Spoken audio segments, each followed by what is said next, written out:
انسان 9 ارمانونه په قرآن شریف کې ذکر شوي دي. اول کاشکې خاورې وای، دویم کاشکې د آخرت لپاره مې یو څه کړي وای، دریم کاشکې اعمالنامه مې بیخي ترلاسه کړې نه وای، څلورم کاشکې پلانکی انسان مې د ملګرتوب لپاره نه وای خوښ کړی، پنځم کاشکې د الله جل جلاله او د رسول الله نفرماني مې نه وای کړی، شپږم کاشکې د رسول الله په لاره تللی وای، اوم کاشکې زه هم له هغوی سره وای او اوس به مې لویه کامیابي ترلاسه کړې وای،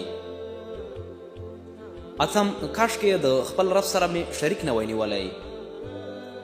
نهم کاشکې کومه لاره پیدا شي چې بیا دنیا ته لاړ شم او د خپل رب له نښانو انکار ونه کړم او په مؤمنانو کې حساب شم. دا هغه ارمانونه دي چې وروسته له مرګه نه پوره کیږي. الله تعالی دې موږ تاسې ټولو ته د نیکۍ هدایت وکړي، د ثواب په نیت یې له ملګرو سره شریک کړئ.